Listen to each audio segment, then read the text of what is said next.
Gotcha. Good morning. I don't think my mic's on.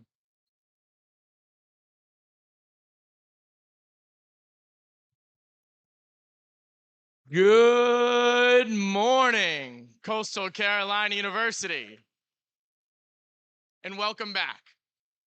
It's wonderful to see our returning faculty and dedicated staff, and just as exciting to welcome those who are joining the Chanticleer family for the very first time.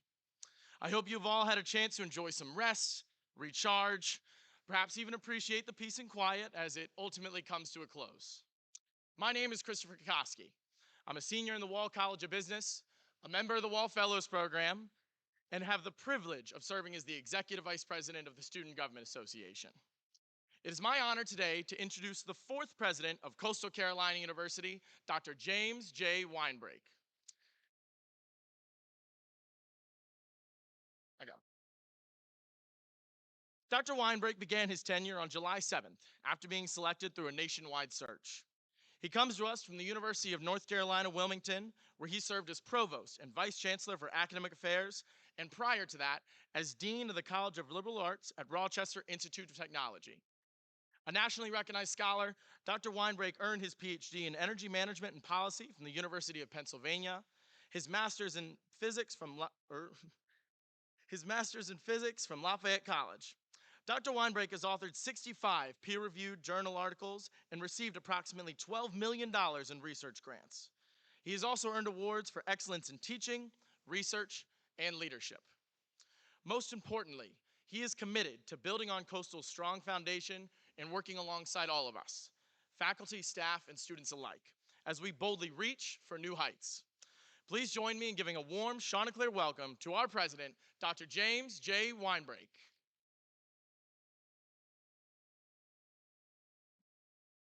Thank you all. Oh, please, no. Thank you.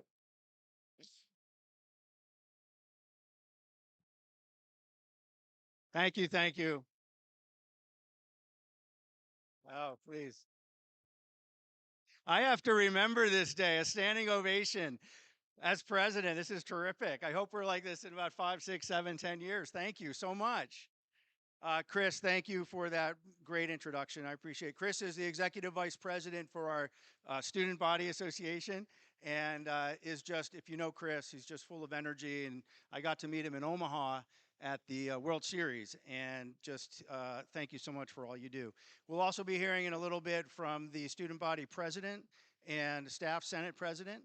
And we'll also be hearing at the faculty meeting from the faculty senate president. So we really want today and this morning to be an opportunity where we can all talk about faculty, staff, students, and the administrative's perspective of where we are as a university and where we're headed. And the choreography for this morning is I'll speak for a little bit. Then I'm going to pass it over to Lindsay Gilbert, the student body president, and then Connie will speak from staff senate. And then we'll go into a Q&A, and we have some microphones that we can pass around, roving microphones for the Q&A. We'll then break, and the general faculty meeting will start, and Provost Gibbs will help facilitate that, and Drew Krolowski, Professor Krolowski, will be managing that as faculty senate president. So let me get started with a big thank you. I am starting week 7 here at Coastal. It's been fantastic. I really appreciate, I'm trying to figure out how to hold 3 things with 2 hands. I really appreciate everyone's support. You know, these transitions are always very challenging. They take a lot out of you, and without the support of all the folks in this room, the faculty, the staff, the students, the administration, it would have been a lot harder than it's been. So I want to thank you all. I also want to recognize the support of our trustees, and we do happen to have Trustee Joe Jarrett and his wife Nan in the audience today. If we can give them a warm round of applause for their support. Thank you.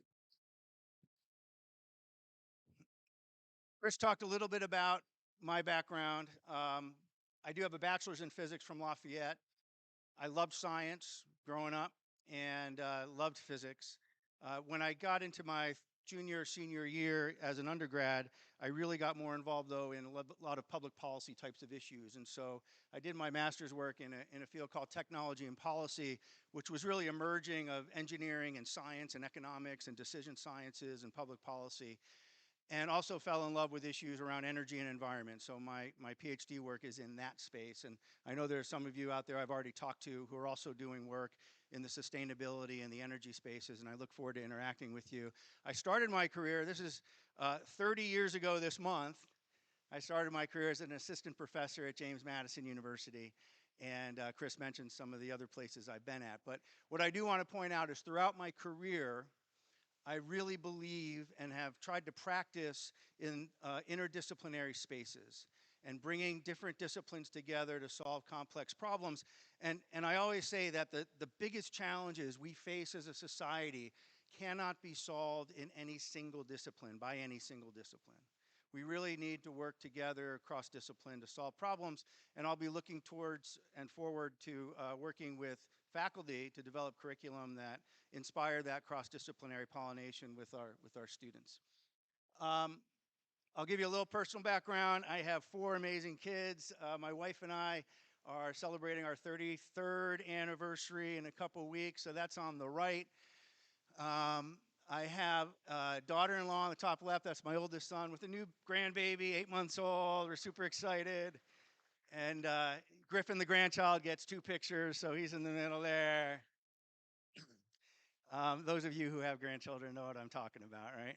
And then, of course, we have these 2 little rugrats on the bottom left, 2 Morkies that just cause heaps of trouble, but they're a lot of fun. So that's a little bit about me, and I hope over time you'll get to meet all these people and critters here on campus.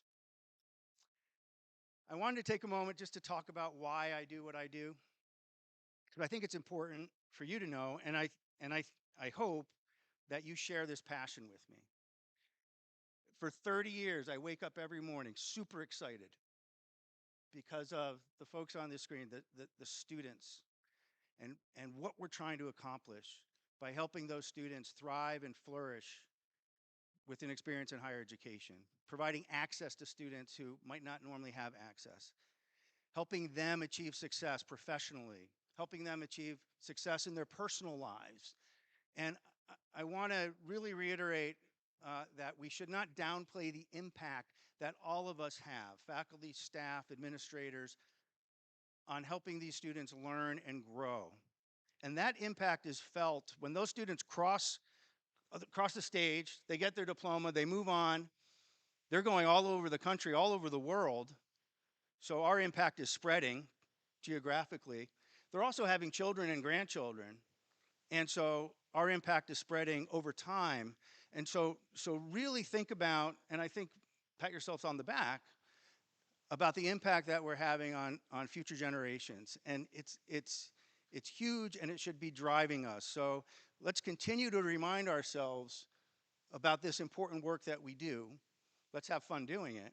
But let's continue to remind ourselves around the why. I have on my bulletin board in my office on the wall my why, and if any of you are Simon Sinek fans, you'll probably know where this is coming from, but asking ourselves, what's the why? And we should start with the why. And to educate students to be responsible global citizens, effective and ethical leaders, and creative problem solvers, to support faculty as they engage in scholarship and creative works, to advance knowledge and solve problems, and to empower staff by investing in a fulfilling and collaborative work environment so they can excel and feel rewarded for their efforts. So this is what's driving me. And this is what I intend to do as president of Coastal, is to continue to push this why. And I'm looking forward to doing that with you all over the coming years. Speaking of students, I do want to present some information on enrollment. So that last segment was about me. I want to talk a little bit about some of the enrollment data that we have. And then I want to move into some of the vision for this coming year, some of the really important work activities that we'll be engaging in. First of all, we're seeing record enrollments. It looks like our fall numbers overall will be up by about 3.5%. And I was talking to a bunch of admissions folks, counselors, and others earlier today at breakfast. Let's give them a big round of applause because they are driving this.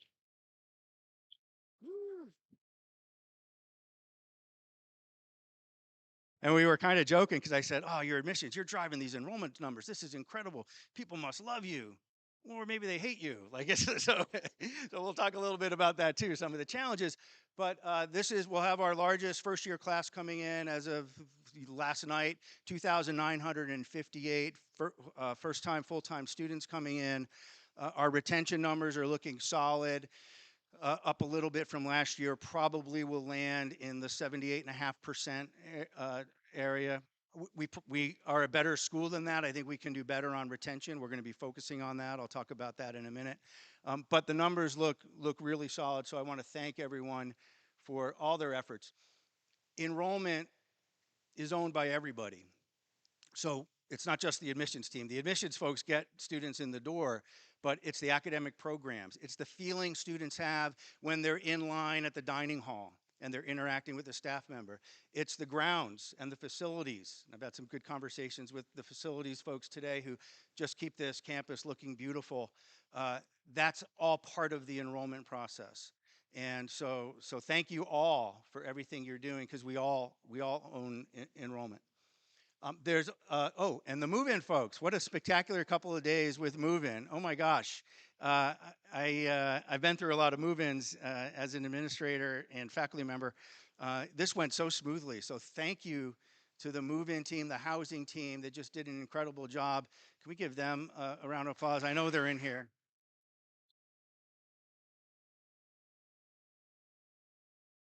It was unbelievable. Vice President West and I were out and about going to the dorms, sort of helping out, I guess, Alan. I don't know. Two old guys. We weren't doing too much, but I did carry a basketball into a dorm room, so that was a big thing. But move-in was terrific. All the parents were thrilled. They're just so happy to see everything was going so well, and they didn't have to wait in long lines. And so this was terrific. The impacts of growing enrollment are really important. So the enrollment growth that we've seen, and by the way, we'll land around 11,700 plus or minus total students, which will be the largest we've ever been. It puts us in a very strong financial position. And I want to thank Vice President West for his work over this past summer. Moody's rated us A1 stable, which is a very high rating from the Moody's rating corporation. And when you have a high rating, that means you're paying less on your interest when you have to issue bonds. It means you're in a better financial position even to access and have permission to put bonds forward. So our rating of A1 stable is really important. And it's because of the high student demand, the high quality programs, and the way that we handle resources internally. So I think that's really positive. We were able to fund the cost of living increase from the state at 2%. We were able to build a 1% market adjustment for faculty and staff, which amounts to a bit over $1 million of investment in our people. We were able to manage some insurance cost increases so that you didn't have to carry that burden. And we were able to fully fund that by the university. But I also know there's challenges. Look, I've been listening for 7 weeks, and I've heard about housing and the housing issues. I've heard about classroom space. I've heard about offices. I've heard about shortages in faculty and shortages in staff that we need to make sure that we're resourcing our infrastructure appropriately as we grow as a university. And so one of the major things we'll do this year is this last bullet. And I've started conversations with the provost and with Amanda Craddock about a strategic enrollment alignment plan. We really need to look at, the next 5 to 10 years of enrollment growth, what that looks like, and then start planning now for the infrastructure and the people that we need in order to support that growth. I'm pretty confident we're going to grow. We have the ability to grow. And if you can grow in this environment, it's a really positive thing. And despite these challenges, some of you have heard me say this way too many times, but the challenges of success are much better than the challenges of failure. And that is absolutely true. And you all have colleagues, I'm sure, in higher ed around the country that are struggling right now because students are leaving institutions. So we're in a very fortunate position, and we just need to grow sustainably and make sure that our infrastructure and people maintain the same rate of growth. So looking forward to this academic year, let me just take a few minutes and talk about some of the main initiatives. I have 2 goals. My first goal is to listen and learn. I can't pretend to come in here and know the culture and know the operations. I mean, heck, I had to ask someone directions to Wheelwright Theater today, so I'm still figuring it out. So I need to listen and learn, and I've been meeting with the deans and the provost on some one-on-ones to get to know the colleges. I'll be visiting some of the colleges. In fact, tomorrow I met with Spadoni. Those are the beginnings of conversations that I want to have with faculty and staff and students about what's going well, what needs to be improved, how do we make things better for our students, how do we make things better for our faculty and staff. So one of my main goals this year is to listen and learn. However, we have some really strong momentum in a couple key areas that we need to continue to push forward. And so I want to talk about some of those areas, and they are all represented in our strategic plan, CCU Reach. So for those of you who may be new or don't remember the development of the strategic plan, there's 3 pillars: learning, living, and legacy, and then there's keystones: driving efficiency and sustainability. We will pick up, and I know in the spring, last spring, there was some effort to do this. We will pick up intentionally and in a focused way the strategic plan this fall and figure out how we move from a strategic plan, into really intentional implementation and execution of the plan. And that'll involve all of you in different ways in terms of work groups around different pillars, and figuring out KPIs, key performance indicators, and looking at timelines and how do we resource this. If this is what's important to us, how do we resource it? Because budget should follow the strategy. So this will be coming up this fall. We'll be revisiting the good work in the strategic plan. But 4 key areas that are in that plan are shown on the screen here: student success, academic programs, research, and arts and athletics, really as a front porch of the community to come to the university. So let me talk about each one of these. In terms of student success, we will be known as a university that inspires our students to boldly reach their full human potential. By the way, I love the boldly reach motto. I think it's really important. To me, boldly reaching means really having the courage to ask hard questions, to test your assumptions, to explore your biases, right? To try different things. And I'll be pushing students, in fact, new student convocation is tomorrow, I'll be pushing them to boldly reach. And I think we as a community need to help foster that success in our students. Student success, things like retention, first-year retention and persistence, on-time graduation rates are things we have to look at. Advising support services to make sure our students are getting that support. Those are all going to be important parts of the student success bucket as we look into this year, and things that will continue to drive momentum on. Academic programs. We will be known as a university that boldly offers transformational educational experiences. We have a great academic portfolio, undergraduate and graduate. We want to explore that portfolio. What programs should we add, right? How much more graduate work should we do versus undergraduate? Should we think about different modalities, online versus in person, that we need to think through?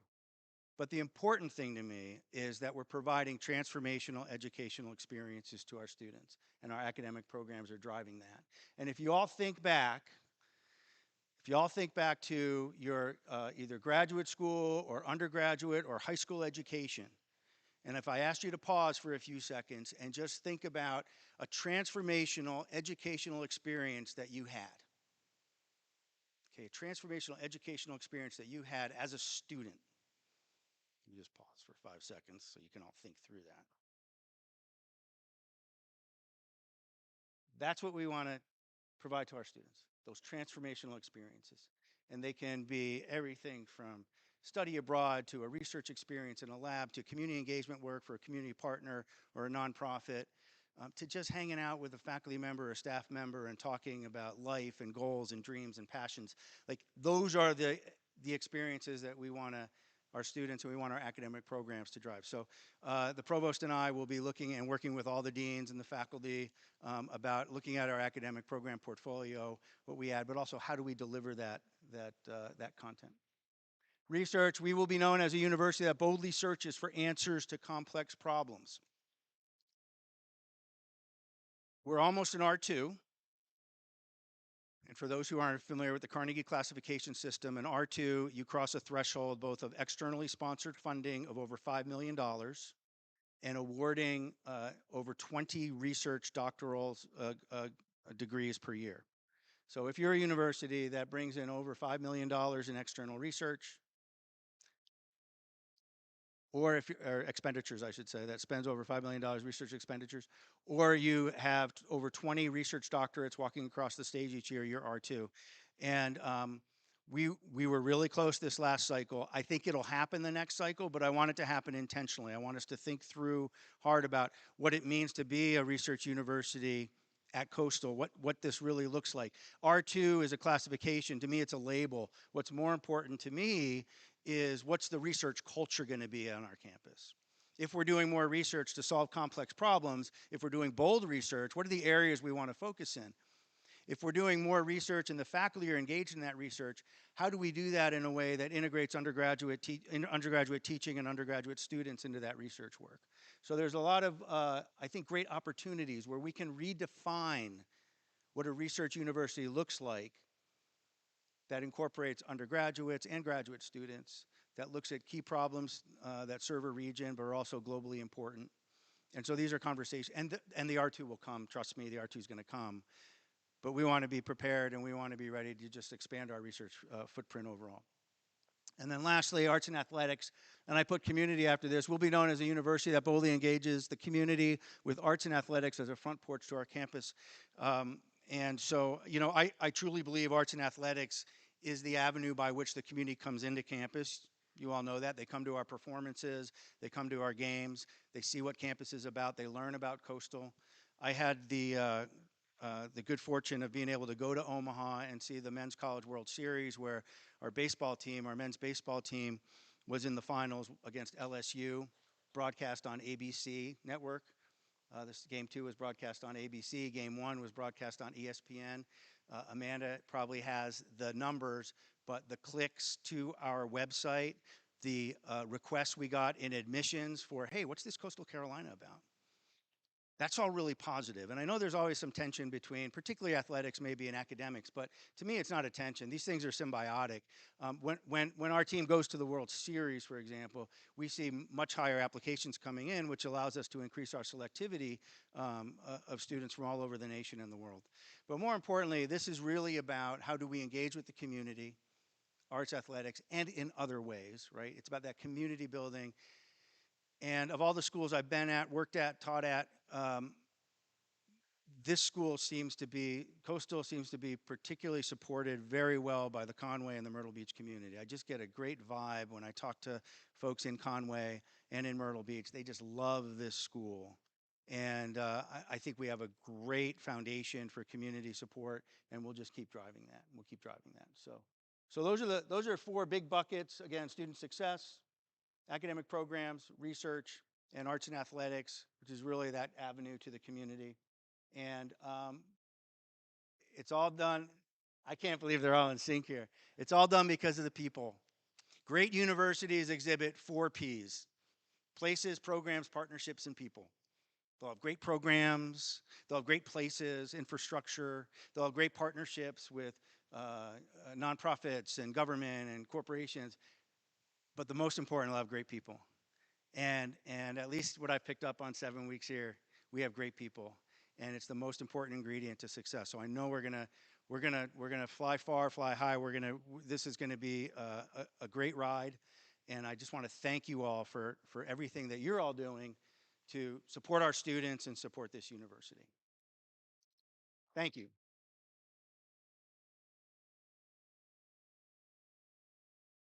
And with that, I am really pleased to introduce our student body president, Lindsay Gilbert, who's entering her senior year as a major in history. Lindsay.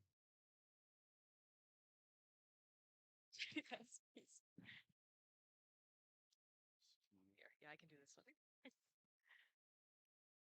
And how many minors? Two minors. Two minors. Two minors. Well, good morning, everybody. And thank you so much, President Weinbrake. I am so glad to have the opportunity to speak to you all today. For those who do not know me, my name is Lindsay Gilbert. I have the honor of serving as the student body president this year. I am a history major, as he said, with minors in French and political science and in the Honors College. But more importantly, I am the proudest Chanticleer. I am here today to let you know about my personal goals and the goals of the SGA as a whole for this upcoming year. We are coming off of a whirlwind campaign season last spring, in which we gained the most votes in school history, totaling to 2,090 votes. We have a nearly full Senate that we expect to be whole in the next coming weeks. We have had numerous incoming freshmen reach out over the summer to share their excitement and enthusiasm to be a part of this transformative and impactful SGA. This spring, I ran alongside my vice president, Chris Kokoski, whom you've met earlier, on a campaign we called TEAL. TEAL is an acronym that stands for transparency, engagement, accessibility, and legacy. These key terms have led us to set exciting goals, such as having free and safe Uber rides home for students from football games, more frequent accessibility walks on campus, ensuring that all students have access to headshots on campus, and a pilot cohort of the Green Bandana Project that places students trained in peer-led mental and emotional first aid throughout campus. Coupled with the goals laid out in TEAL and those of the entire executive board, we have decided to let this philosophy guide our work this year. This executive board strives to purposefully listen to the student body in order to serve with intentionality and diligence to proactively advance student success. When I think about what makes Coastal Carolina so special, it's not the surf turf or all things Sino. It's the way that the community works together to make big ideas into reality. As student government, our role is to be the voice of the students. And this year, we are committed to turning that voice into action. Actions begin with listening. We are committed to hearing students. Listening is often the most difficult piece of leadership and life. But we cannot move forward if we do not take a moment to be in the present. So I encourage you all, when students approach you with ideas and challenges, to take a moment to just listen, not to respond, not to react, but to hear them. Hear them when they are concerned about university changes. Hear them when they are excited about joining Greek life. Hear them when they are entrusting you. TEAL was curated with the goal that we will stand steadfast in listening and boldly reaching ahead. These initiatives reflect more than just a checklist. They represent our commitment to meet students where they are. As a university community, we cannot shy away from these hard issues.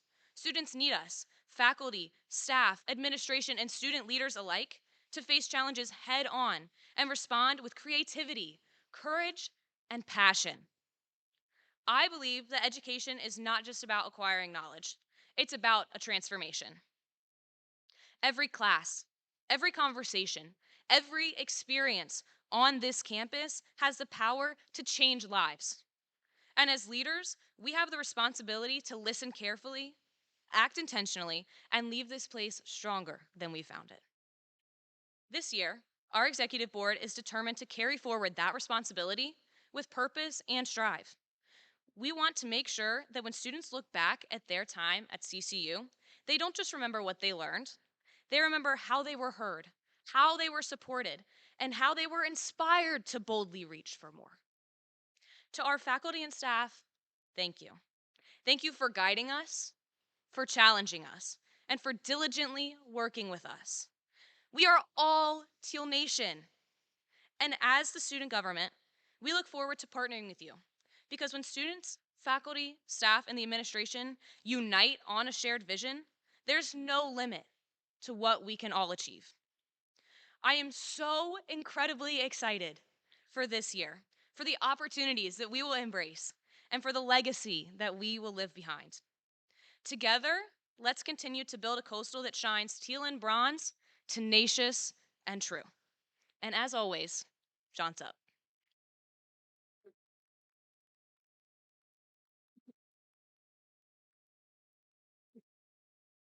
Thank you so much. And now it is my pleasure to introduce Connie Glidden, the Staff Senate President.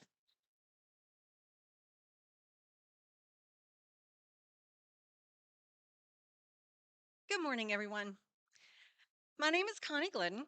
I'm an Assistant Director of Staff Development in the Office of Human Resources, and I am Staff Senate President, and I'm so honored to be here today. I was joking with Lindsay because she and I both have kind of a large energy and presence. We're in front of a room, and I was like, we're kind of dangerous going one behind the other. So great job, Lindsay, great job. So I want to take the opportunity first to thank President Weinbrake for the opportunity to be here today, because as Staff Senate, we want to make sure that our staff voices are heard. And oftentimes we're so far behind the scenes that we feel a little invisible, and we feel like maybe the job that we do isn't seen as important. And with President Weinbrake having us here today, I hope that it showcases that what we do every single day at this university matters, because we're a team here. We're both faculty and staff, and we work for our students. So I'm so honored to be here today. What I want to talk about is a little overview of who we are, what we did as staff this summer, and the role of Staff Senate. And my picture disappeared. Seth, I don't know where you are. Oh, look, it just magically fixed itself. Thank you, Seth. I don't know where you are. So I want to showcase first our senators. There are 29 of us total, and we range from all over campus. This picture was just taken at our first meeting of the semester, which was August the 12th. Now, if I don't know if you remember what August the 12th felt like, but it was like 1,000 degrees. And what Emma did is such an amazing job as our photographer, because you can't see the sweat rolling down our faces, or the fact that between every camera click, I'm ripping my glasses off so I can use my dress to get the fog off my glasses. Those of you that wear glasses, you know exactly what I'm talking about. But Emma did a fantastic job, and this is our Staff Senate. So our job is to be the voice of our staff. We are to take and champion the good things. We're to elevate the things that need the opportunities for growth, the things that we need to work on, and we are here to serve you. What I want to point out in this picture, and those of you that are math people may notice that I said 29 people, but there's not 29 people present. Why are we not present? It's not because we're slackers. It's because this was right before move-in day. And as President Weinbrake talked about, our housing crew, our public safety, all of those people that are on Staff Senate were there. When I arrived on campus at 7:30 on Tuesday morning, the campus was already alive with the presence of staff everywhere. We had people hanging up signs. We had our custodial crew making sure that the buildings were pristine. We made sure that our grounds crew was out there making everything look amazing, right? We've highlighted groups like our admissions crew, which has done an amazing job doing recruiting. But what about all the rest of us that are here during the summer? Right? Sometimes we feel like that, people go away and you come back and we're all refreshed and we're all excited looking for a new year. But when I've talked to staff in the last few weeks, here's what I keep hearing. Oh, I'm tired. Man, it's been a busy summer, right? So here's what I need from everybody. I need everybody to lift up each other, because we're all doing this together, right? Wednesday is a really big day. We have a whole bunch of people coming on campus on Wednesday. What does that mean? That means parking is going to be a little challenging. We need to find our grace. We need to find our manners, right? We need to find our public safety is going to do the best job that they can, but we need to make sure that we are lifting each other up and supporting each other so we can have a great academic year. Now, in my role in staff development, I don't get to work with students as often.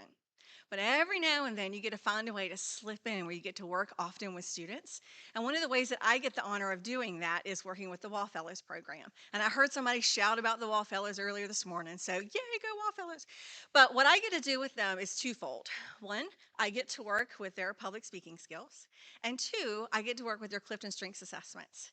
Now, on Friday of this past week, I had one of the most recent graduates in May, who has just started his very first job, reach out to me. And he said, Connie, my employer just asked for my Clifton Strengths assessment and I can't find it. How do I get to it? And I said, it's okay. We're going to work this out. Let me help you. And we worked and we worked and we worked, and I finally got it to him. And I want to share with you his statement to me when he ended. I'm truly blessed to be a Chanticleer and able to call people like you my large family. Because that's what we do. Both faculty and staff, we work together for the betterment of our student population. So I look forward to a fantastic year. I really look forward to what we get to do as a staff senate. We are here to raise your voices and make sure that you feel seen and heard, and we will do that the best way that we can this semester. Thank you.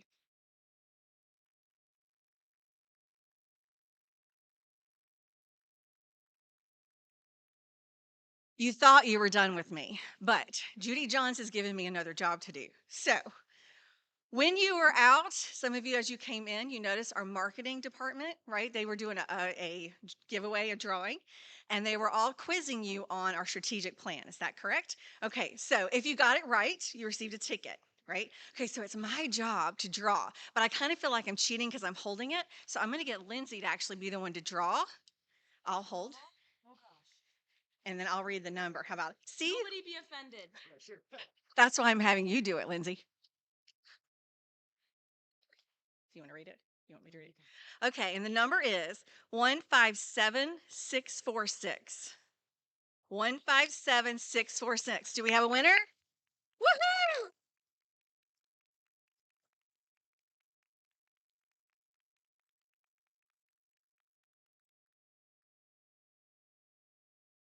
And I think Judy just told me I have another one. You have one more. We have one more. Y'all ready? All right, Lindsay, pull a good one.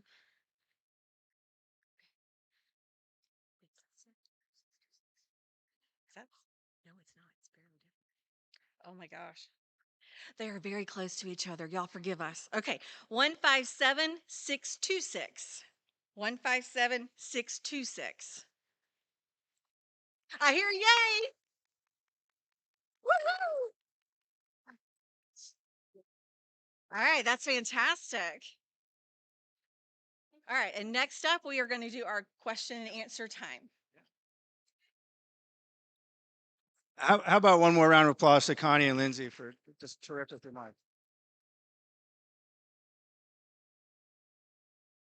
Okay, we have about 15 or 20 minutes for Q&A if there are any questions for Connie or Lindsay or me. And then I'll just remind folks at the top of the hour, we'll move to the general faculty meeting, and staff are welcome to stay for the faculty meeting.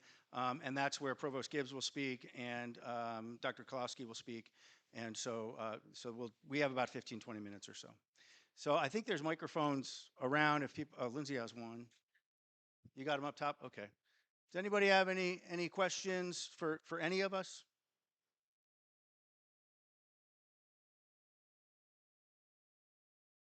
There's a couple. There's one back there. There's one up here. Okay. We'll do this one, and then we'll go to the back right corner. Good morning. Morning. Boldly asking a question. So I hope that I'm Philip Powell in the music department, and I hope that as you're part of your onboarding, Mike Benson was able to warn you about me. But I don't think I got the full story the way this is rolling out. Oh, well, just wait. So here we go. In December, President Benson said to me that we will have a performing arts center and I hope new music facilities to go along with that by the time I get to my 40th year here at Coastal. That's 3 years from now. Can you, with the changing administrations, what's the future of this commitment?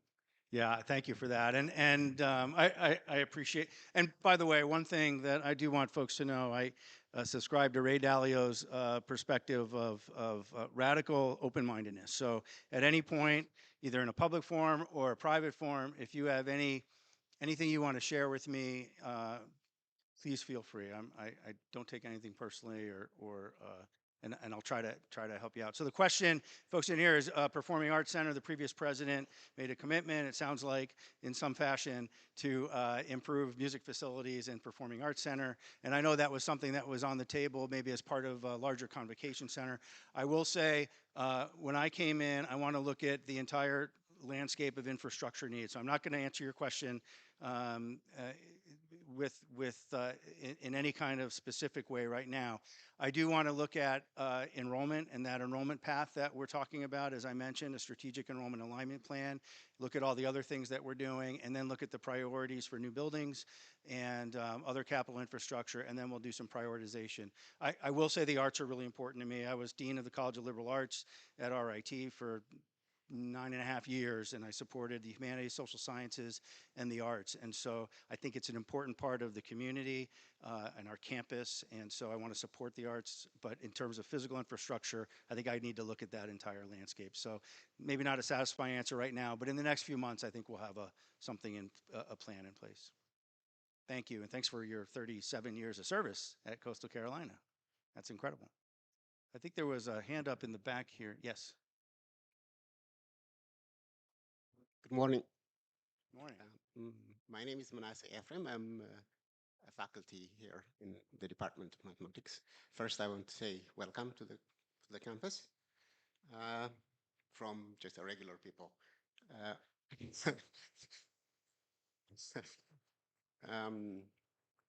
I'm kind of nervous right now. When my nervousness and my language skills are inversely proportional. So. In your talk, in your slides, you had one slide at the end, kind of like an afterthought about the community and the campus, the interaction. And I just want to ask you, how committed will you be for the campus community and the community outside, faculty, staff, students, to interact in our facilities as much as possible? Not really something that we cannot do, but whenever it's possible, whenever it's available, how much will you be committed to make our campus accessible to the outside community, no matter what we look like, no matter how they look like, how they speak, what their color is? Thank you. Okay, thank you for that question. General, if I can paraphrase, I think there's a couple different components to that question, but how do we make our own internal campus community of faculty and staff, students, be a warm, welcoming place where people feel they belong, where their voices can be heard without discrimination? And also, I got from the question maybe the connection to the outside community and how we make them feel warm and welcome when they come in. Is that fair? More importantly, how much we're willing to bring in people from outside that they're not really members of the community here, not faculty, students, but they're willing to come here and interact with us, play with us, you know. Yeah.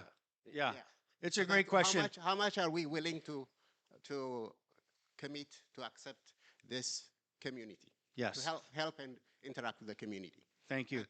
You can tell from my tone that I was not really happy in the last 3, 4, 5 days of how 4 or 5 years of how our campus acted when it comes to the outside community. I'm not really too happy about it. Thank you for that, and I want to learn more about that and why you felt that way. To me, our university needs to be open to the community, bringing community members in, organizations in. I think it enriches our own campus environment, enriches the student experience. It allows faculty and staff to engage with community members. And a lot of faculty I know are doing community-based research and scholarship.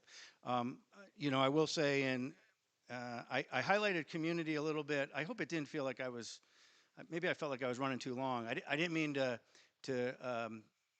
go over that quickly or as if it wasn't important when I put arts and athletics. I will say, I've been talking about arts and athletics, and there have been some folks that came up and say, hey, well, we're not in arts and we're not in athletics, but we're part of this community too, and we're doing all this great work. So that's why I phrase the arts and athletics piece, which I think, again, are really important to a campus, as an opportunity, the first opportunity to bring people to campus. But we have a number of different ways that we're engaging the community, and we want to keep doing that. I will try to learn if there were deficiencies from your perspective or others' perspective about how our university either welcomed community members in or how we went out to the community. I want to learn about that. so you all know, ever since I was an undergraduate, I've been actively engaged in community work, whether it's with nonprofits or government agencies. So I do believe that enriches our campus. I'll do my best to make sure we have those strong relationships and those strong bonds with community members. So more to follow on that, but look, hold me accountable. And that's the other thing, that we should all hold each other accountable, but I want you all to hold me accountable too.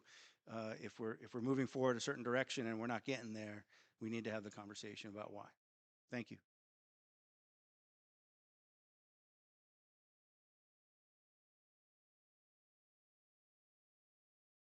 Who's closest? We can trade. You got it, Wes?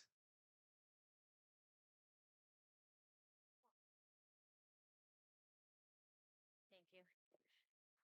Oh, I'm not so nervous, but I get it. I'm Jeannie French. I work in computer science, and I'm also on the ground station team and the outreach team for the space program.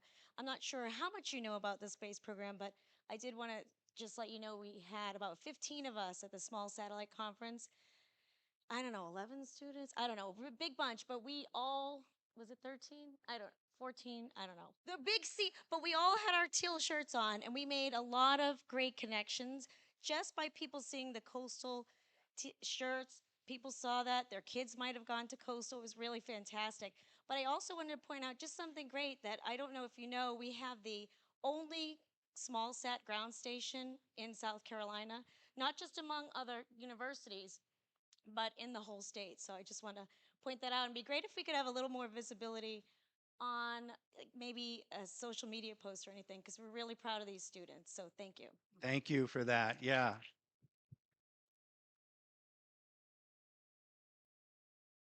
I know of the, first of all, congratulations. I know of the program. I need to learn more, and that's part of the listening and learning. I have talked to the provost about working with deans and chairs and faculty in the academic programs, or what are our academic, what I call areas of bold distinction. What is it that sets Coastal apart from other universities? What is it that when someone hears Coastal Carolina University, wherever they live in this country or around the world, there's a couple of things that go off and, oh yeah, they're known for X, right?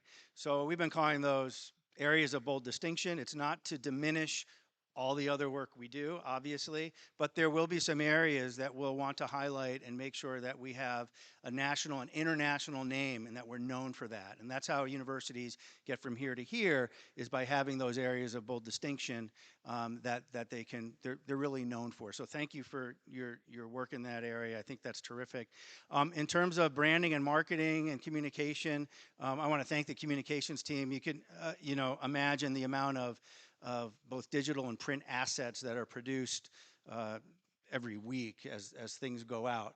But we do want to look at branding and marketing and how we're viewed by the outside world and how that affects our reputation as a university. And that'll be something that we'll be digging into in terms of, so it's a little bit, it's beyond the satellite program, but it does represent sort of a larger question in my head about how we're branding ourselves and how we're marketing. So more to follow on that. We'll be looking for input from all of you on what that should look like. So thank you.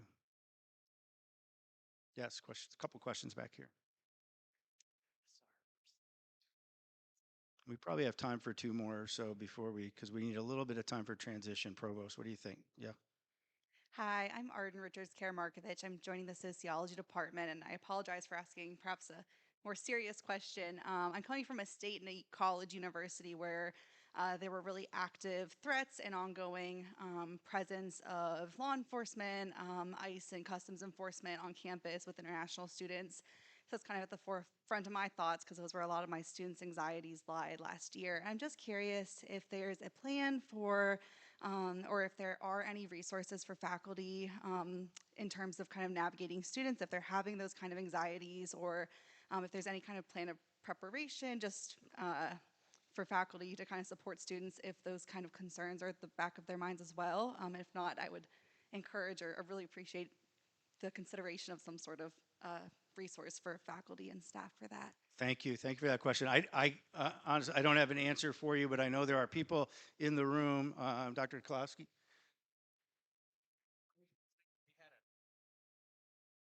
our university council's office, I'm Drew Krolowski, I'm your faculty senate chair, had promulgated a fact sheet back in February that had a lot of great information on that. And what I can do is I can make sure that we repost that to our faculty senate page for everyone. So if you go to Coastal Carolina Faculty Senate, Google it, you'll see a page called Additional Resources, and I'll make sure that PDF is posted on there, but it has some really good information for you. Thanks, Drew. Appreciate that. Okay, I think there was, I'll do one more, and then we're going to need to transition to the general faculty meeting. Hello, my name is Carl Sweat, and I'm a visiting lecturer in the English department. And first of all, I would just like to say how much I love your commitment, the school's commitment to accessibility.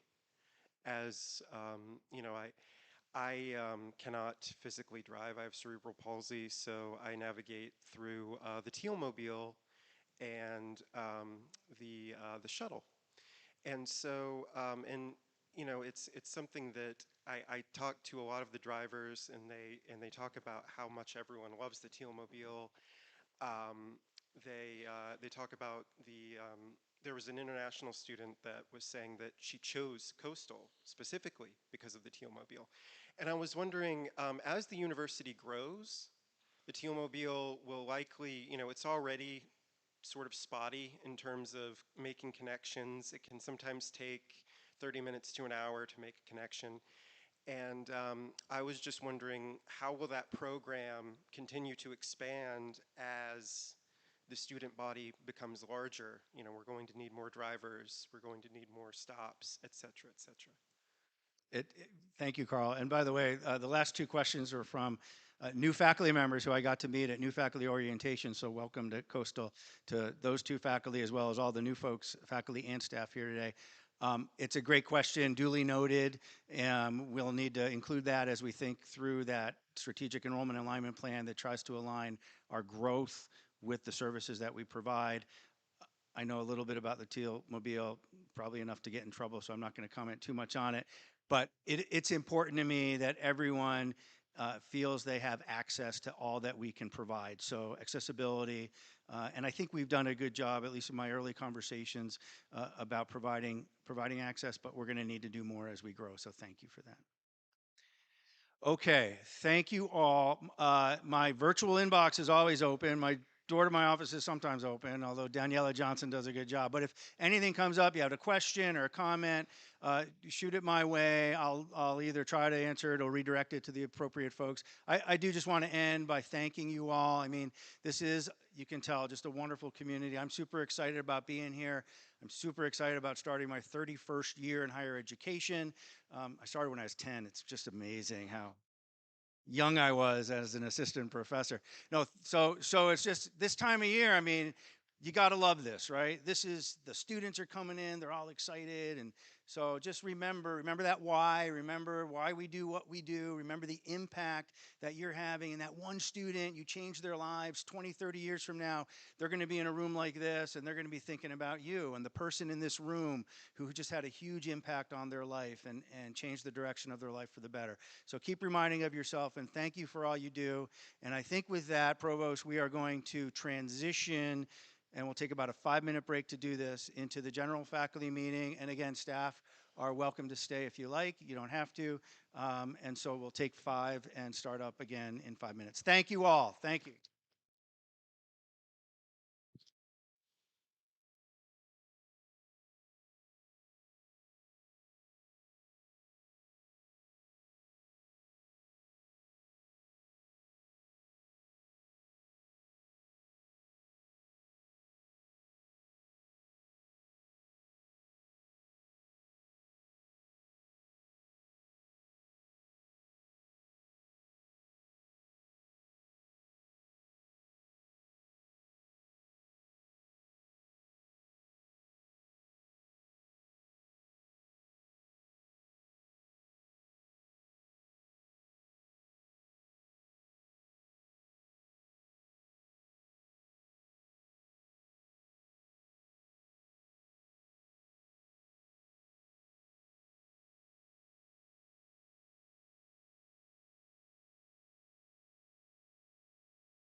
All right, we're going to start in 1 minute. 1 minute, folks.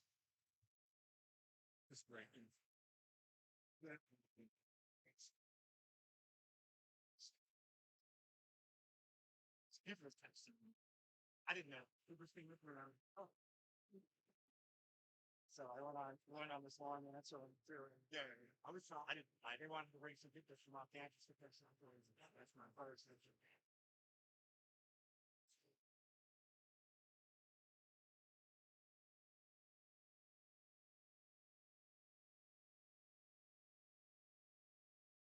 Clicker.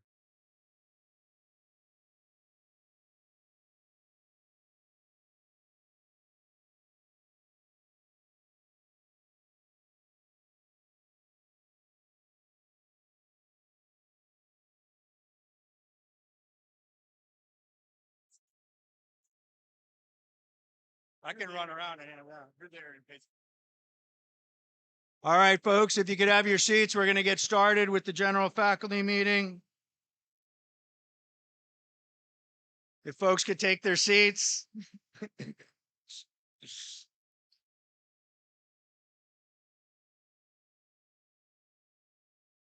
Like the beginning of a political science class. General faculty for fall 25 is hereby called to order. I invite to the stage our amazing provost, Gibbs Knotts. Gibbs? Appreciate it.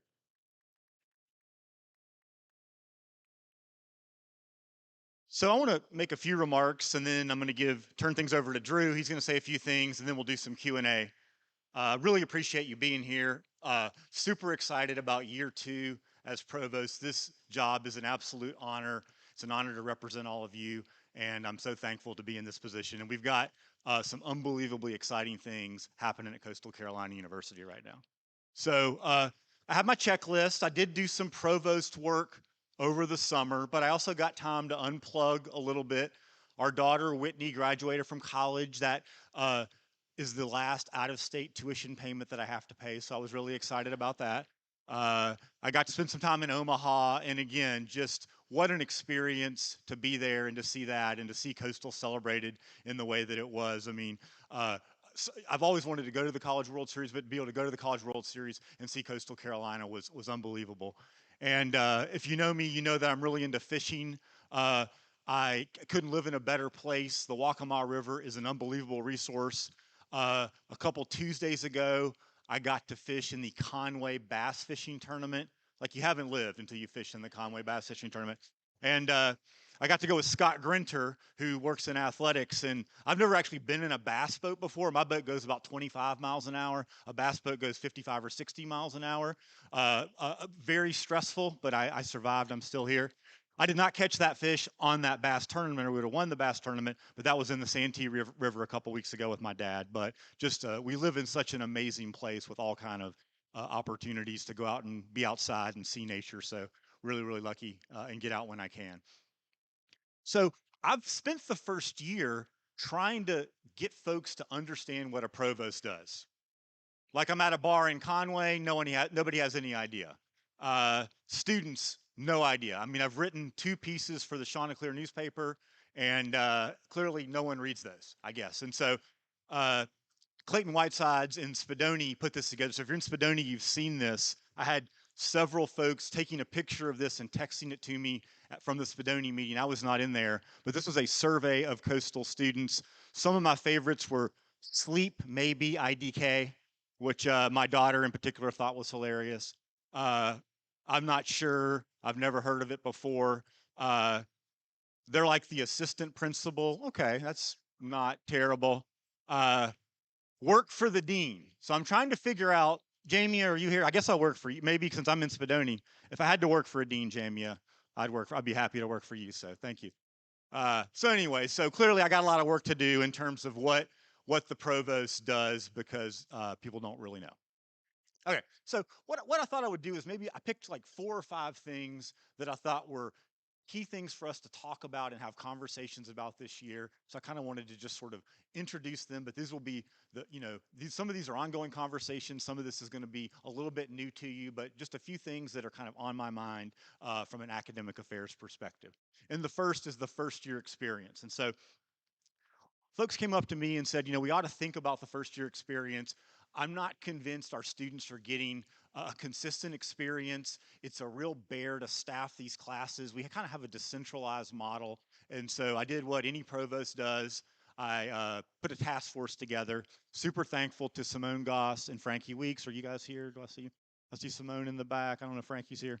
Frankie's probably helping people with their schedule right now. So but just a really good group from across campus. And the good news is what we have is fine. It's certainly, there's a lot of good things about our first year experience, but there's some people who do this really, really well. And so I know the task force looked a lot at the University of South Carolina, just right up the road, and Elon University also is known to have really, really good first year experiences. And maybe one of the most powerful, sometimes the simple things are powerful. One of the most powerful things that I learned from the task force was that, and it's down here, it's this equation, FYE is not equal to University 110. And so if you Google first year experience, Coastal Carolina University, you get our 110 class. And I think we really need to be thinking about the pillars that go into a first year experience. And so I've taken Elon's pillars up there. They have 6 pillars: enrollment, new student programs, common read, living and learning, Elon 1010, which I guess is their University 110, and first year foundations. We've got a lot of that stuff already, and we've already got obviously admissions, advising, orientation, housing. And so I became convinced that if we think about our first year experience in University 110 as one of the pillars, but not the only thing, I think we can make a shift from a 3-hour class to a 1-hour class and still kind of get where we need to go. And so this is a task force that I really want to give a shout out to, because usually you sign up for a task force, you're done in a year. Thank you, Simone, for agreeing to continue your work. And so what I've asked the task force to do for this upcoming year is to establish an FYE advisory committee, a group of people that get together and talk about all these different pillars that are part of the first year experience at Coastal Carolina. I think a mission statement, and then work with Faculty Senate to shift this from 3 hours to 1 hour. Develop new learning outcomes. I think we do need a director of University 110. I don't see this as being somebody's full-time job. I know at Elon, it's somebody in advising. It's like the assistant director of advising that also directs 110, but we need somebody to kind of coordinate the experience, to recruit the faculty, to make sure the faculty get trained and know what needs to be covered in this class. And so if all that happens, we'd love to be able to launch kind of the new University 110 and this more holistic first year experience by fall 2026. Got any Moodle fans out there? You're excited? Okay, there we go. Thank you. There we go. Yes, good. So I know there's been some discussion about Moodle. I'll say that I was lucky enough to teach last spring. Thank you. I taught campaigns and elections. I know Drew's taught that. It could have been like a one-time thing. You probably want that back, I'm guessing. Okay, yeah. So he told me, he's like, you're never teaching Southern politics, so just get used to that. So I know that. So anyway, but I mean, to me, like, I'm a C plus. We don't have minuses here. I'm a C plus Moodle user. Like, I put my PowerPoints in there. Students check their grades.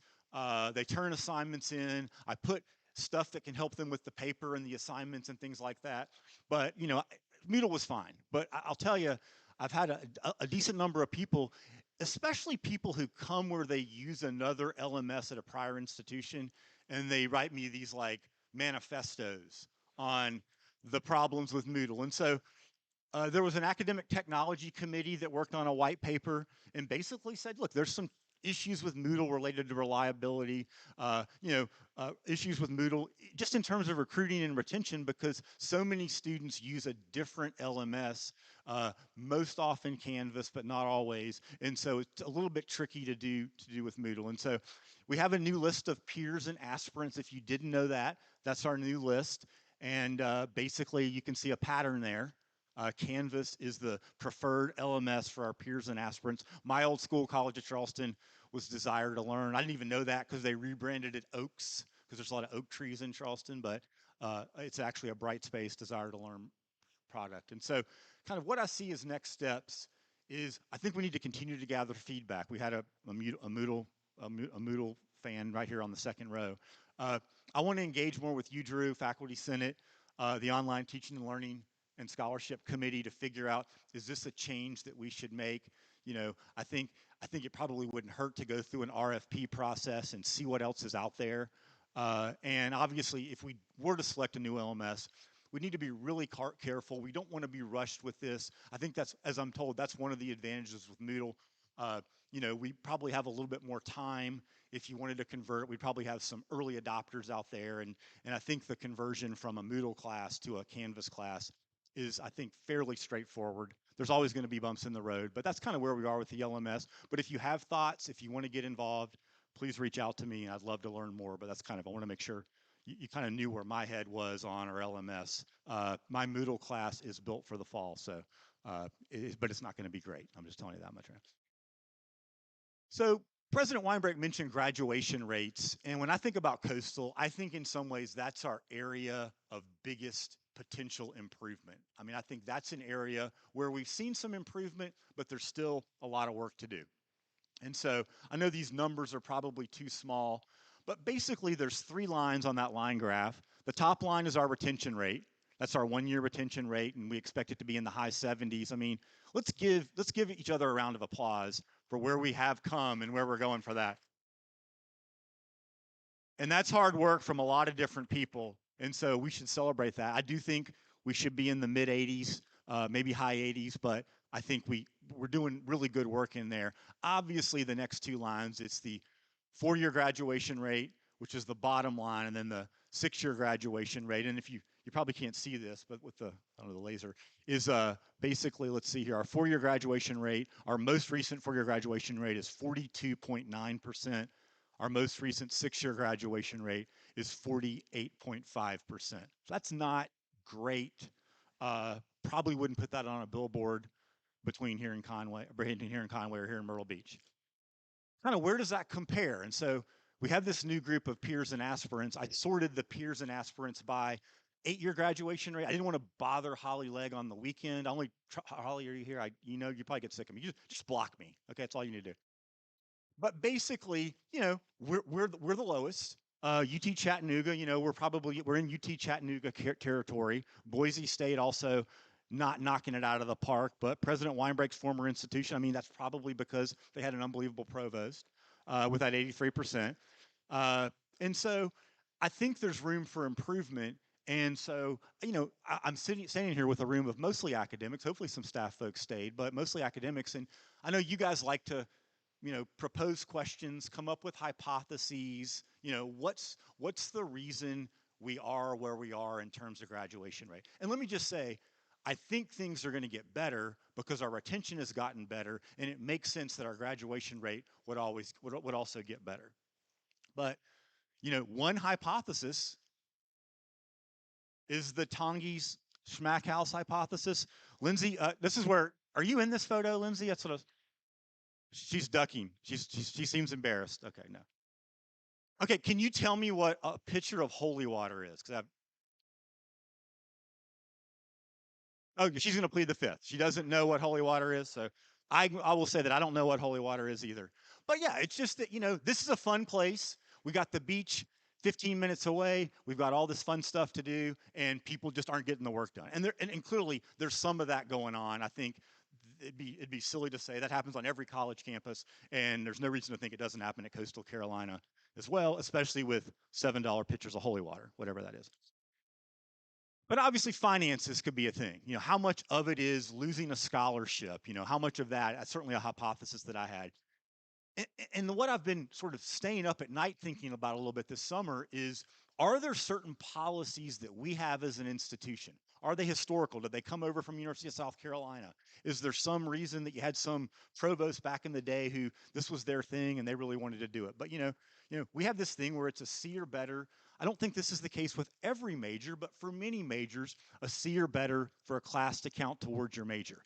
When I went and looked at, it's kind of hard to find, but when you compare that to our peers and aspirants, it's more common to have a C average in your major, not a C or better. And so I think it's at least something for us to think about. Is that a unnecessary hurdle to graduation? You're clearly going to have hurdles as you get around the track towards graduation, but you want everybody to hit the same number of hurdles. You don't want to have coastal students to have an extra 5 hurdles just because we're coastal.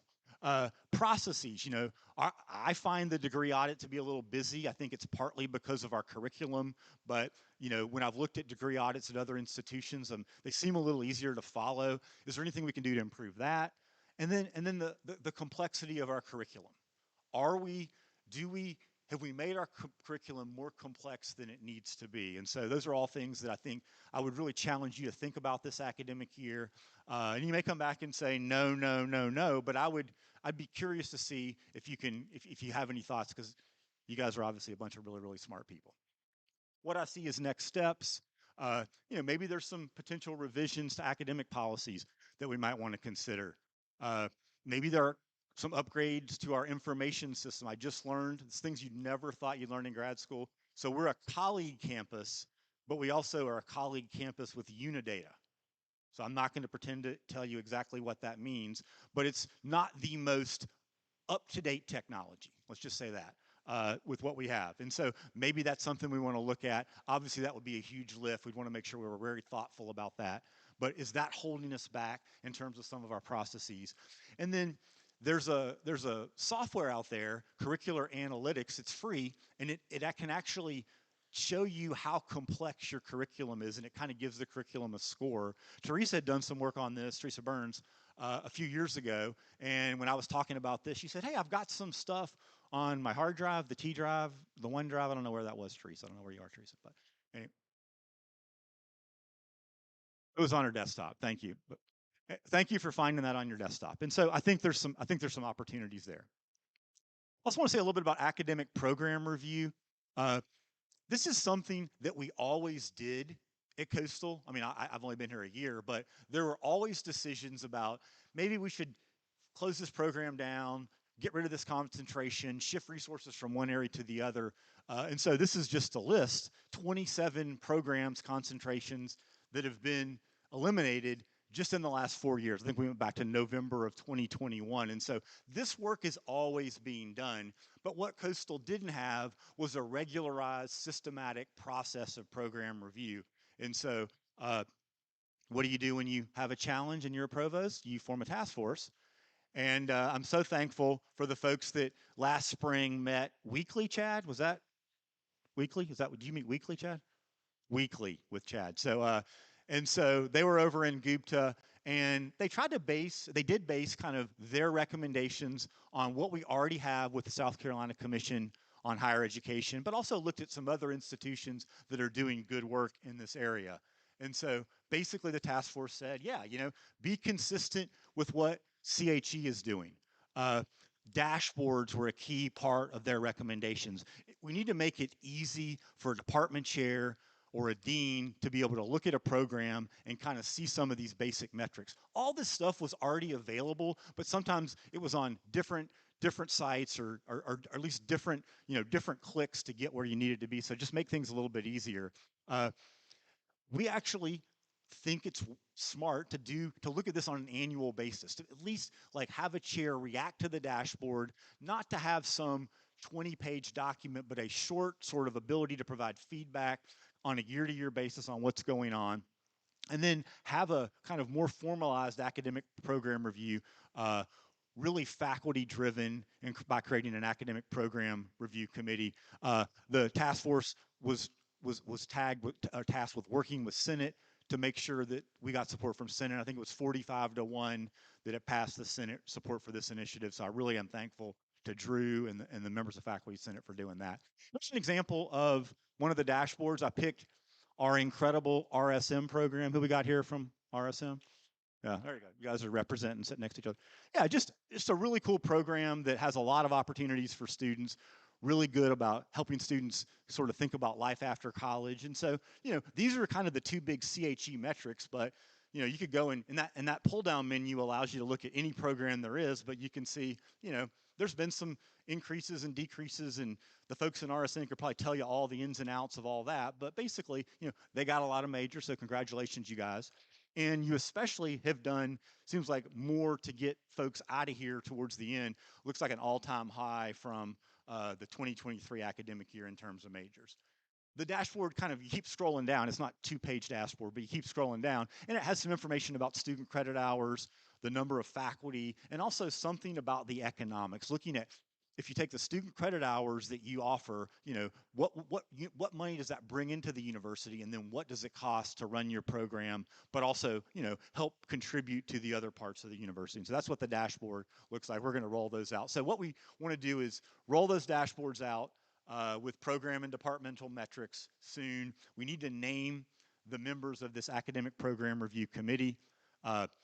This will be in Anthology, which we already have, of course, for program review. That's our assessment software. And then we're going to create a schedule for the review of programs. So those are kind of the next steps there. President Weinberg mentioned R2.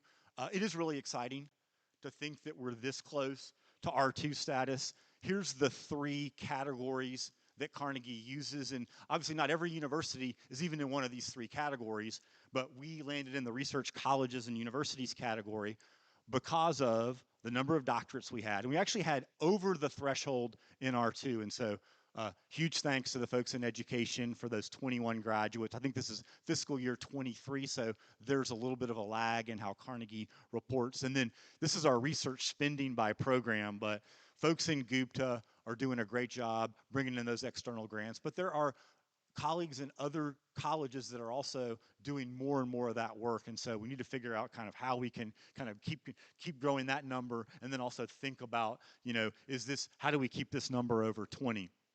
And so I think of next steps in this is, President Weinberg talks about thinking about what this means to our research culture on campus. And I want to be here and say, look, we're always going to be an institution that focuses and has our eye on the undergraduate education ball. That's really, really important for us. And so I don't want to lose touch with that, but think about how we can continue to use research in that undergraduate experience. I think of the VIP teams in Gupta as a great example of that. Faculty are getting grants, they're bringing students onto their research teams. It is becoming a hallmark part of a Coastal Carolina University experience. I think we need to support the PhD programs we have, because obviously, can they do more? Is it possible for them to graduate more people? I think that should be our conversation over the next 6 to 12 months. But also, are there opportunities for additional PhD programs? I think we're limited to 5, as I understand it right now, by the state, but we certainly have an opportunity to add 1 or 2 additional PhD programs. And then just think about how we get even more faculty to bring in external funding and increase the amount of money we can spend on research. And so I want to be very thoughtful about how we think about those to step through that. And then I'll end with just another area that I'm extremely proud of and super excited about the direction that they're going, and that's the HTC Honors College. And so, is Judy in here? Judy, I don't know. Judy Zhang, go see Judy. So you can't see, it's like blinding light. You can't see anything up there. Basically, I cannot say enough great stuff about the number of our students that get recognized for nationally competitive awards. It is unbelievable. We had our first ever Goldwater Scholar. We had our first ever Truman finalist.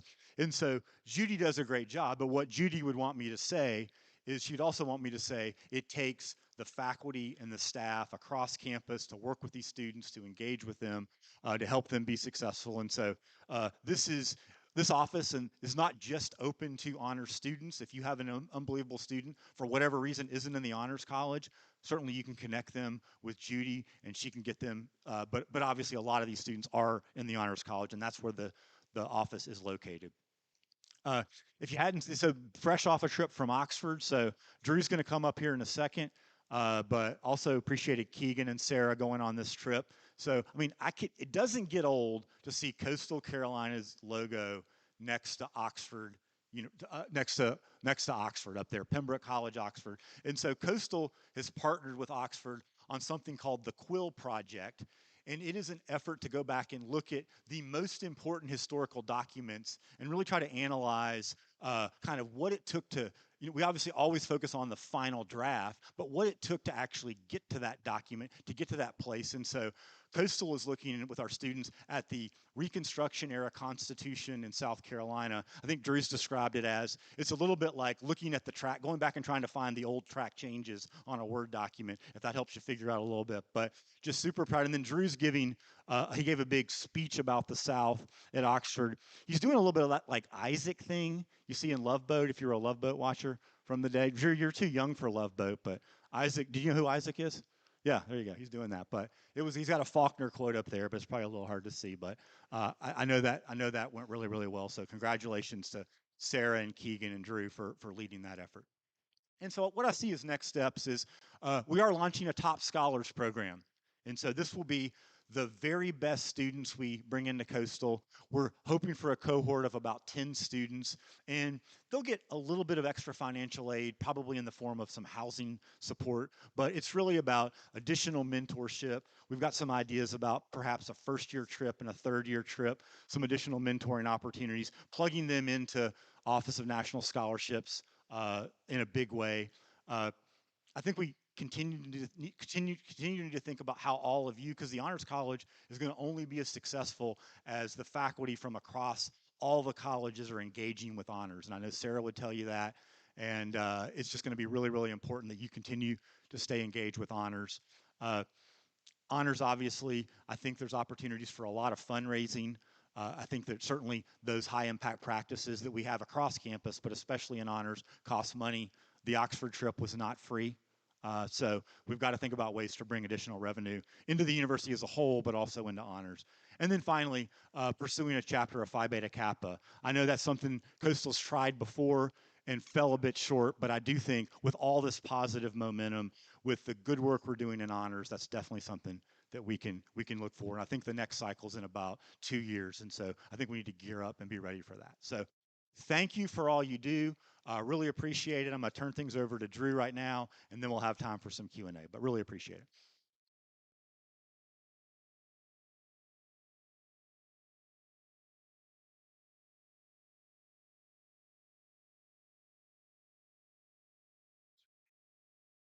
Appreciate that, Gibbs.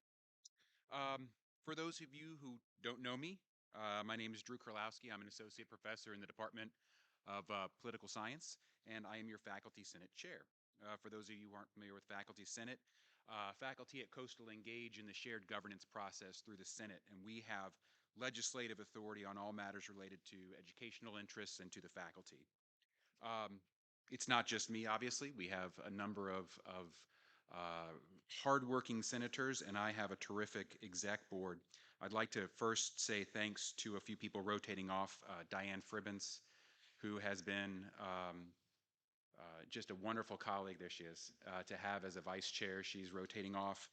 Jim Arndt as secretary, and John Acuff, who stood in while John took a sabbatical, and Keshav Jagannathan as parliamentarian. So thank you all for your help in this last year. But I want to also welcome the rest of a newly elected exec.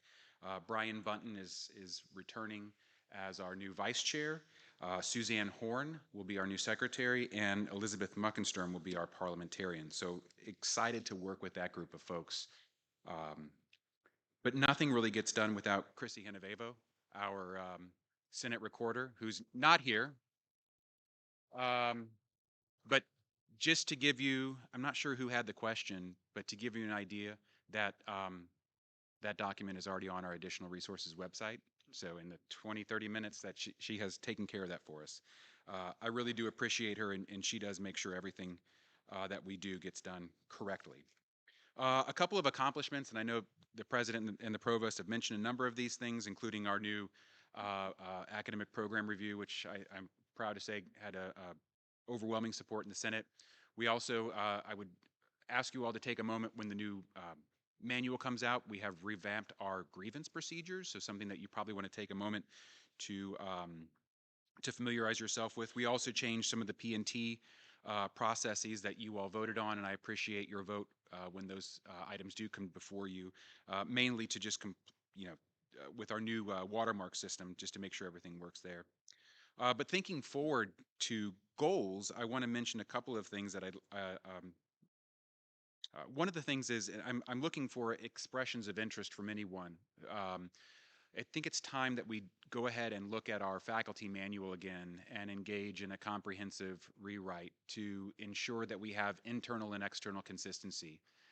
We are also lucky enough to have a new policy management software that we're putting all of our ACAD policies into. And so we have the potential to now make our faculty manual a fully digital document with workflows. So when we change or we have an amendment to that document, that gets sort of, it's live updated throughout the year. We don't have to wait for publication every August. And again, we can see the references and the internal consistency with our policy.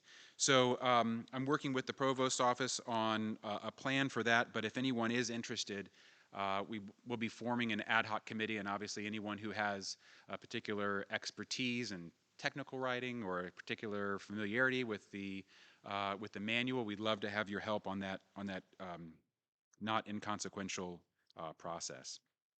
The second thing, I think I won't rehash everything that the provost said in his presentation, but I do want to point out something from watching his slides that I am exceptionally appreciative of, that in almost every layout of his plan, he says engage with the faculty senate, and I am very pleased to have a provost's office who has been open, communicative, and willing to engage with the faculty on all of these matters, that we are consulted, that we have a seat at the table. So for all of those items that you've listed, I look forward to working with you and providing Senate feedback. Third, sort of as always, I've been a strong proponent of competitive pay to retain and to attract the best faculty. Part of that is dealing with salary compression issues, and I want to thank the president and the CFO for finding that 1% salary pool for adjustments. If you haven't seen the email that went out this morning from the provost's office, those salary compression letters are in your My CCU front page, I think under employee pay. I can't remember the exact tab, but check those out. And again, I will continue, because I know that does not totally mitigate the problem, continue to work with the president and provost and the CFO's office to advocate that we continue to hack at this problem of decompression.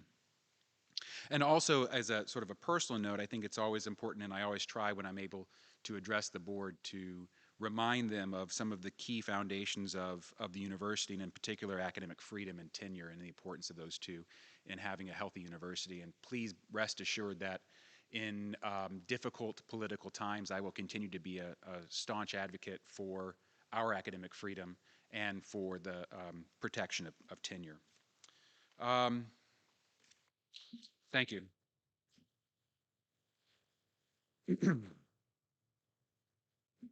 I just had a couple of announcements.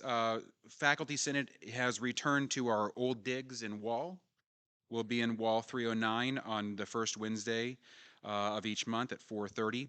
Our first meeting will be on September the 3rd. But one note, our October meeting will be moved up to 4 o'clock to allow for religious holidays and to make sure we can get done in time for sunset. I also want to make one appeal. By virtue of my position on Senate Chair, I am on the Faculty Staff Benevolence Fund Committee. And I don't need to tell you all that it has also been trying time economically for some of our faculty and staff colleagues, and that fund has really started to be depleted, and we're having a hard time meeting requests when they come in. So I'm not sure the extent to which you support the university through payroll or donation, things like that, but I would ask that maybe you consider, if you are considering a donation, to think about the Faculty and Staff Benevolence Fund, because that really is an important resource for folks who have financial exigency that pops up from time to time. So that's really all that I had, because I think, to be honest, things have been going really, really well, and we're going to work through this transition period with a new president, but I think so far, all I can report is that we're happy to have an academic and someone who's committed to the work that we do here. So welcome, and obviously I'll be around for Q&A, which is right now. So thank you all. And if you have questions, I think, do we still have people with microphones? Please feel free.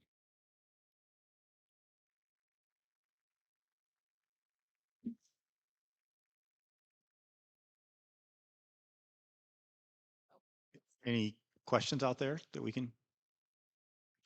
On the LMS issue, those of us who have lived in a brighter world, Yes. we keep hearing well, coastal is just too cheap. Yeah. To give us anything decent. I'm looking at our CFO right now. I'm just throwing that out there. And secondly, probably more importantly, how do you explain what a provost is to like your bass buddies? Oh, that doesn't come up. I would not want to even say. I'd lose a lot of cred if I did that. So I'll just keep saying. So the question is, yeah, I mean, obviously if this is a priority, I think it's something that we can probably do, but we just need to get feedback on the LMS thing. Is it time to make a change? Have we outgrown Moodle? Those are the questions that I have going in my head. But yeah, I certainly don't pretend to have all the answers, but that's a good point. Did you write me a manifesto? If you need to send me your anti-Moodle manifesto, go ahead. Yeah, please do it.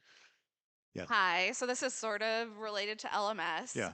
So there's currently a course fee for online and hybrid courses that's $75 per course. Right. That when I've asked, it said that it funds, academic technology staff, paying for Moodle, all of that. Right. But my doc students, right, are paying $150 a semester, and I sort of doubt that the people in online and distance learning classes are the ones who are solely utilizing academic technology and funding this Moodle beast. And so I guess I would ask, as we're looking at new LMS, things like that, one thing that Faculty Senate does not have purview over is course fees, because these fees just sort of popped up one day and then the next year they were suddenly applied to hybrid courses. Right. And I find it really unfair to our graduate students, our doc students, to subsidize a lot of the work from other classes. We definitely need to look at that more carefully. Yeah, thank you.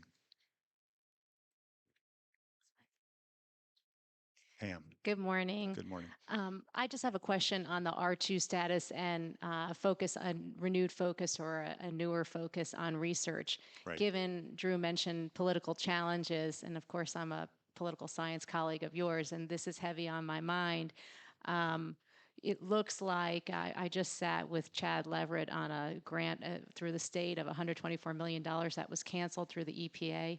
And I'm just wondering, how does the university intend to sort of drive new funding in face of specifically federal cuts, but also some economic challenges out there that are funding research? Thank you. It's a great question. So so I think everybody heard that with so I mean, one thing to think about is just trying to diversify the types of places that we fund. I mean, I would like to see, even more engagement with the community, and you've been out there for a really long time, Pam, but are there ways to engage with local businesses, local government agencies, local nonprofits to bring additional revenue in that we can then spend on research, engage our students in this type of research. So just expanding the portfolio of who we reach out to. But you're exactly right. I mean, what I would say as a political scientist, the president's party almost always, it's one of the very few laws in American politics, loses seats in a midterm election. And so, we don't know how long the current political environment will be, but we have to be thinking beyond just the traditional sort of big NSF, NIH that have been, impacted so much by these cuts. So, but great point. And I'd love to have future conversations about that. Yeah. The previous provost at each of the last 3 or 4 fall faculty meetings talked about the enrollment cliff for 2028. Yeah. Is that still on the horizon? So great question about the enrollment cliff. I feel like every meeting I went to for the last decade of my life, somebody talked about the enrollment cliff. I mean, I think there still are concerns when you kind of look at, the number of people that are going to be college age.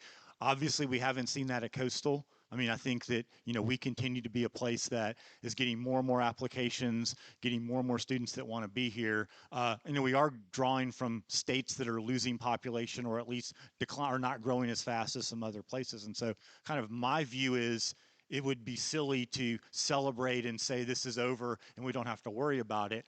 But I do think, so I think we need to be aware that it's a possibility, but also plan for that kind of sustained controlled growth that President Weinberg talked about.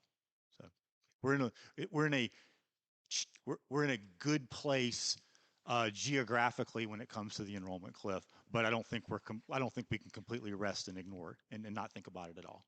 I see a comment in the back. Question. Hi, thanks.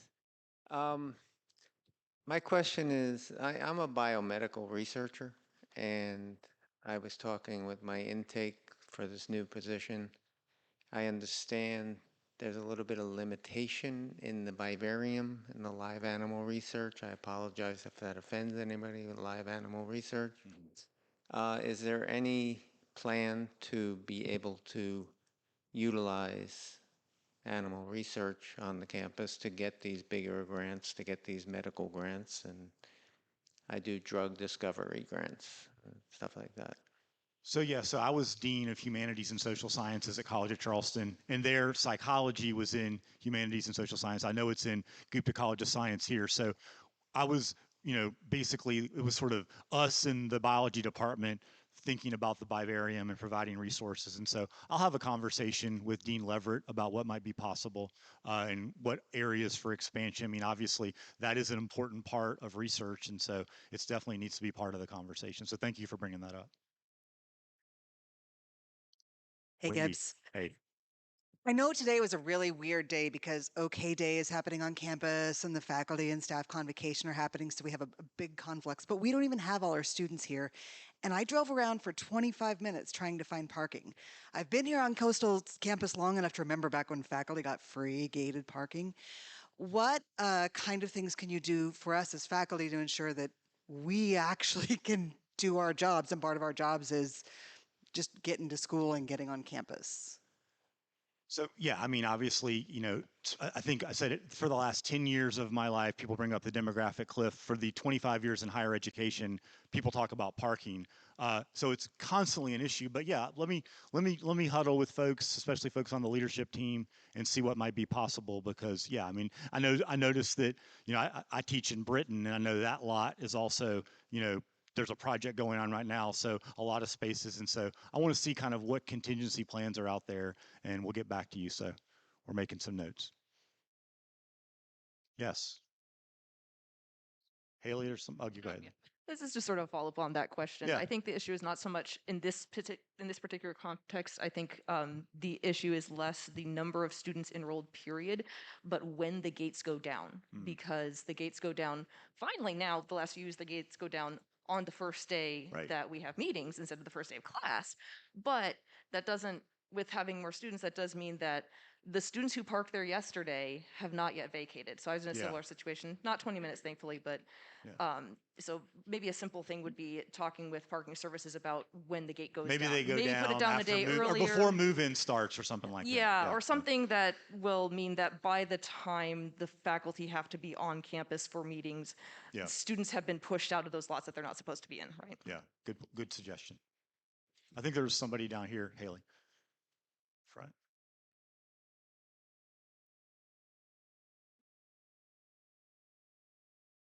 Is this a question for Drew? No. Okay. Anyone. If you don't know me, my name is Manasseh Ephraim. I'm a faculty. I'm a professor in the Department of Mathematics and Statistics. Before I start my question, just a shameless plug. Chrissy Genovevo is amazing. She worked with me in my committee too, in her absence. Anyway, we in the mathematics department, we publish, we have, active a series of PhD faculty. I publish, and a lot of my colleagues publish on a regular basis. We have been held from opening an MS program by the state rules and territorial things. I've been here for 22 years, so that's what I had been hearing since I came here. I don't know if people have changed. I don't know if policies have changed, but are we willing to push that rules and policies, territorial things, so that we can open up an MS program in our department and the other departments also? The reason I say that is in your presentation, we want to have more research funding and other stuff. Right. So opening up an MS program definitely helps us make cases for funding and also strengthen our departments, also strengthen our retention, in my opinion. I'm just thinking out loud. So I think that how are we willing, from your office, the president's office, or are willing to just at least ask and push on this?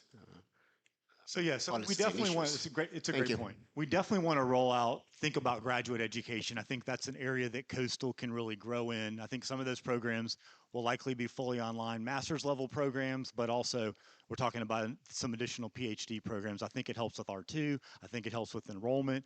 I'm assuming everybody in here knows this, but just maybe if you're new, you maybe don't know this. So for us to get a new academic program approved, obviously we've got to get our own board of trustees, our faculty senate, the president and the provost on board, but then we have to go to the Commission on Higher Education, the CHE, and that's a group that has to also allow us to move forward. And I know this is going to shock some of you, but there's politics involved in that process sometimes. And so, but I'm committed to navigating through those politics. And you know, one of the points you made, which I think is a really, really good one, is that there's new people. There's new people on CHE. There's new presidents in the system.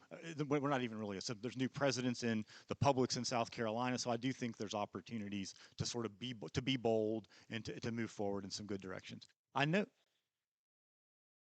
And I think it helps run. I agree with you on that. So I know there was Lindsay was monitoring the YouTube channel, and there were some questions even that came in at the very end of the first session, but I think they're faculty related. So Lindsay, do you want to, and if you still have a question, be thinking about what you want to ask, but Lindsay, what you got? So this is not from Lindsay. This is from These are not my questions. They are from the online and in the YouTube chat.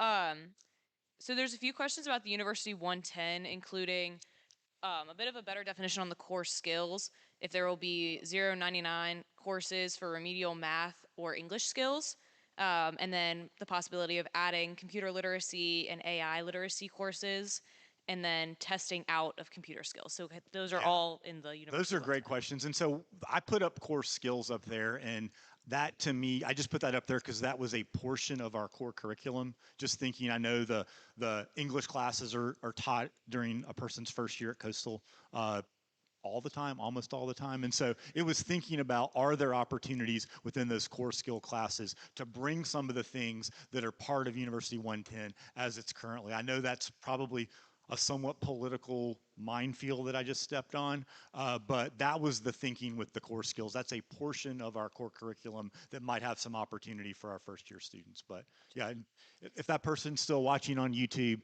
send me your ideas, or send the ideas to the FYE task force. Send them to Frankie and so on. Yeah, what else you got? Will a QM certification be required for online teaching in the future? So we have a unbelievable work being done with Quality Matters, and so it seems like almost weekly a new faculty member has their course certified in Quality Matters. I am interested in thinking about how we make sure our faculty get the training to teach online. At College of Charleston, there was a course that everybody had to take. It wasn't Quality Matters, but it was an internal course that folks had to take. I tried to get out of it when I went to College of Charleston, and then people in the provost's office wouldn't let me do that. So I'm still kind of ticked off about that. So anyway, so I'm open to conversations. I mean, obviously, it's a very different world post-COVID. People learned how to use technologies in ways that they hadn't before.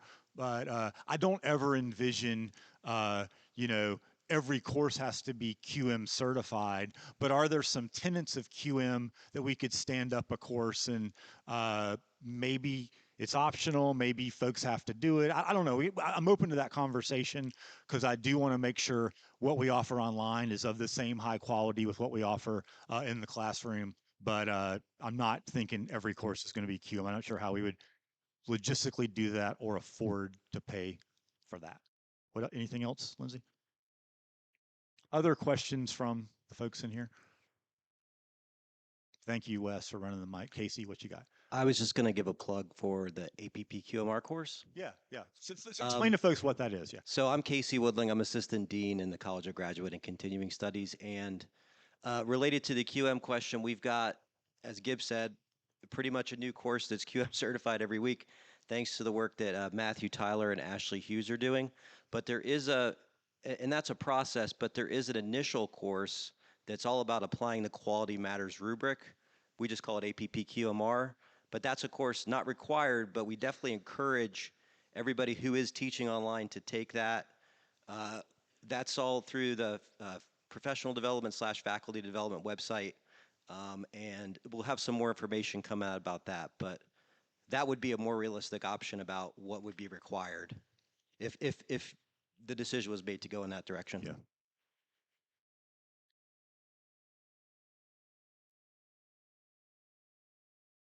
Haley seems to be walking with some purpose here. So, Kyle. I had two announcements. One is for everybody, and the other is for the people participating in new faculty orientation. So the first is, if you didn't know, I'm the new Director of Faculty Development. I work with Jen Schinenberger and Kristen Olson in the Office of Professional Development. We are finalizing an updated guide for teaching faculty, which has a lot of the information that has been mentioned today. I thought of a couple of things that we needed to add based on today's meetings. So that should be coming out soon. I'm getting feedback from basically all the offices involved, but hopefully that will be a public document fairly soon. The other is, if you're in new faculty orientation, this is part of that orientation, but we're going back to the same place that we were before. If you are going back to Singleton Hall, when you go out of this building, turn left, and once you're past the library complex, you should be able to see it. And if anybody does need access to the golf carts, that is waiting outside of this building right now at the as soon as this is over. That's it. Thank you. Thank you. And Kyle, thank you for taking on that job. I'm really excited that you're leading that effort. And I think we've had, elements of faculty centers in the past at Coastal, but I think having you leading our efforts and coordinating, I'm really, really excited. So reach out to Kyle if you have ideas. Other questions? We've got a few more minutes.